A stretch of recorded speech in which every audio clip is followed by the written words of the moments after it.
सिद्धार्थनगर जनसभा को संबोधित करने पहुंचे कैबिनेट मंत्री ओम प्रकाश राजभर का गाजे बाजे के साथ हुआ जोरदार स्वागत। सोहेल देव भारतीय समाज पार्टी के राष्ट्रीय महासचिव और पूर्व मंत्री अरविंद राजभर रहे मौजूद।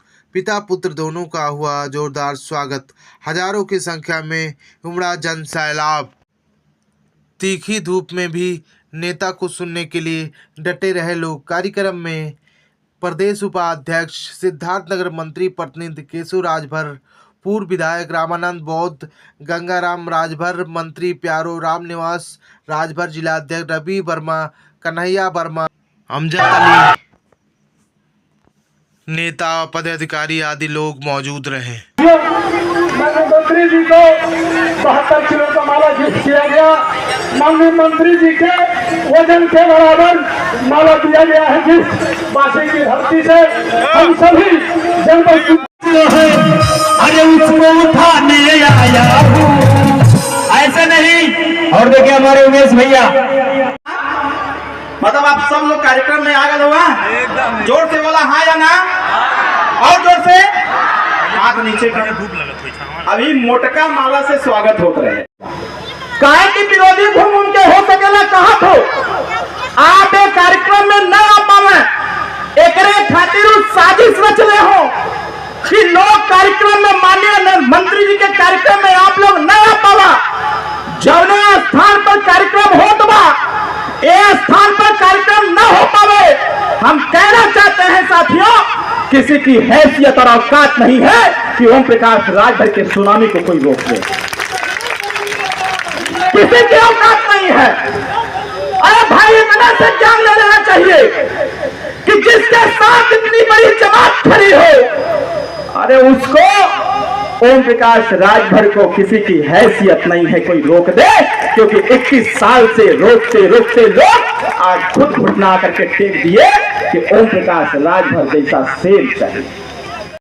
चीफ सेक्रेटरी को तब उन्होंने कहा कि भाई देखो मनोज जी, इसको शहर में भी लागू कर दो।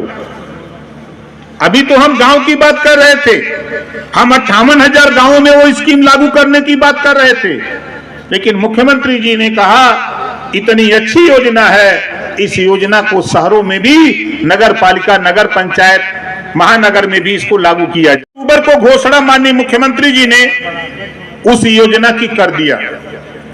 अब आपको सोचो, अभी 1.25 लाख के बीच में लोग करते हैं, और मैं आपको बता रहा हूं कि होने क्या जा रहा है। मात्र 3 महीना, मात्र 3 महीने के अंदर उत्तर प्रदेश के 58,000 लगभग गांवों में सर्वे होने जा रहा है। 5 सदस्यीय टीम बनी है और वो सर्वे होने जा रहा है। 2.5 साल में पहले ऐसी घटना आपको मिली होगी इस कार्यकाल में। 7 साल, 7.5 साल में पहली बार ऐसी बात आई है। और जो सरकार जो कह रही है वो कर रही है, और ऐसे किसी को भी नहीं बख्शा जाएगा जो कहीं भी उपद्रव करने की कोशिश करेगा। उसके खिलाफ कड़ी से कड़ी कार्रवाई शुरू हो गई है, और हर हालत में कानून का राज कायम रहेगा। पुलिस के सामने जिन्होंने आगजनी करी, तोड़फोड़ करी, उसके बाद पुलिस एक तरह से तटस्थ रही। नहीं, देखिए, जब उपद्रवी उपस्थित होते हैं तो उनकी संख्या बहुत होती है ना। अब पुलिस की संख्या कम रहती है तो अपनी पूरी ताकत से उसको रोकने का प्रयास किया गया। अगर पुलिस रोकने का प्रयास नहीं की होती और तो हमको अंदाजा कि वहाँ ज़्यादा घटनाएं हुई होती। अखिलेश यादव का बयान है कि उपचुनाव आ रहे हैं, ऐसे घटनाएं होती रहेंगी, ये भाजपा की एक रणनीति। सुपवा तो सुपवा चलनिया बोला जकरे 72 छेद हैं। सपा और कांग्रेस के शासन में दंगे और कर्फ्यू रिकॉर्ड में थे ना। वो अपने गिरबान में झांक के देखें कि 5 साल उनकी भी सरकार रही है, उनकी सरकार में कितने दंगे हों जरा गिन के बता दें। सहारनपुर से शुरू करें, आ जाए मऊ तक। कांग्रेस की सरकार अगर वो कह रहे हैं तो वो भी गिना दे, और 7.5 साल में हम भी तो गिना ही रहे हैं। क्या जैसा विपक्ष का आरोप है कि आप जातिवाद की राजनीति और धर्म की राजनीति करके सत्ता में काबिज रहना चाहते हैं? नहीं, देखिए विपक्ष नहीं, जो विपक्ष का आरोप है, विपक्ष खुद जातिवाद करना चाहता है। उदाहरण के तौर पर अपराधियों की कोई जाति नहीं होती। अगर कोई अपराधी मारा जाता है, दिन में लूटपाट करे, छिनैती करे, डकैती करे, और ऐसे व्यक्ति को अगर पुलिस जाएगी पकड़ने के लिए तो पुलिस फूलों की माला और फूल वर्षा नहीं करेगी। अगर अपराधी गोली चलाएगा तो पुलिस आधार कार्ड नहीं मांगेगी कि आधार कार्ड दो तब हम गोली चलाएंगे, ऐसा नहीं करेगी। जवाबी कार्रवाई में अपनी सुरक्षा और कानून को पुलिस उसको अपराधी को पकड़ने के लिए तो गोली चलेगी तो कौन मरेगा। लेकिन नेता जो है खाली मंगेश यादव की बात करते हैं जाति की, तो 67 मुसलमान अपराधी मारा गया, 20 ब्राह्मण, 19 राजपूत, 17 जाट गुजर, 26 अति पिछड़ा, 16 यादव और 24 अन्य लोग मारे गए। तो सिर्फ मंगेश यादव की ही चर्चा क्यों? चर्चा सभी पर होनी चाहिए थी ना। तो ये जातिवाद नहीं है। दूसरे के ऊपर आरोप लगाने से पहले आप क्या बयान दे रहे हैं? सरकार आपकी थी, 3 सितंबर 2013 को हाई कोर्ट ने आदेश दिया कि 27% आरक्षण को बांट करके जो जातियां नहीं पा रही उनको दिया जाए। क्या किया अखिलेश जी ने? एक बार भी रोहिणी आयोग की रिपोर्ट पर, जो माननीय देश के प्रधानमंत्री जी ने आयोग गठित किया, रिपोर्ट आई, उस पर एक बार भी तो जबान समाजवादी पार्टी की नहीं खुलती है। ये पिछड़ों का हक लूटने वाले लोग आज जाति की बात करते हैं। उनकी सरकार में हम तो पूछते हैं कि बोरा का बोरा वोट मुसलमान दिया और उसको खाली झोरा थमा दिए। पुलिस की भर्ती, लेखपाल ग्राम सेवक की भर्ती, एसडीएम में 86 में 56 अकेले यादव हुआ। कहाँ था मुसलमान? कहाँ था ये और अति पिछड़ी जातियां? उनको ख्याल नहीं आया कि खाली हम ही सत्ता में पाए हैं अपने दम पर। तो ये सत्ता पाने के बाद जातिवाद किए हैं, उसी जातिवाद को बढ़ावा देने का काम ये करते हैं। यहाँ सबका साथ सबका विकास।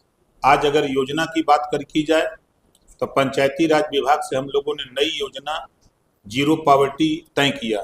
मुख्यमंत्री से स्वीकृति हुई, फिर मुख्यमंत्री ने कहा कि पूरे प्रदेश में लागू, शहर में भी लागू हो, ग्रामीण के साथ साथ।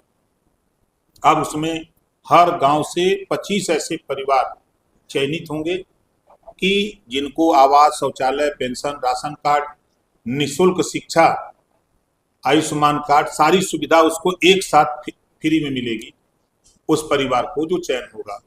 दूसरा, अमीरों को बिना ब्याज का कर्ज दिया जाता रहा है। तो अब हम लोगों ने अभी 15 दिन पहले कैबिनेट में पास हुआ कि कक्षा 8 पास, उम्र 21 साल से 40 साल, अब उसको 5 लाख रुपया लोन मिलेगा, ब्याज सरकार भरेगी, वो अपना रोजगार लोन लेके करे। ये काम सरकार कर रही है। बिजली की समस्या को समाधान करने के लिए सबके छत पे सोलर 75% सब्सिडी पर लगाने का काम शुरू हो गया है।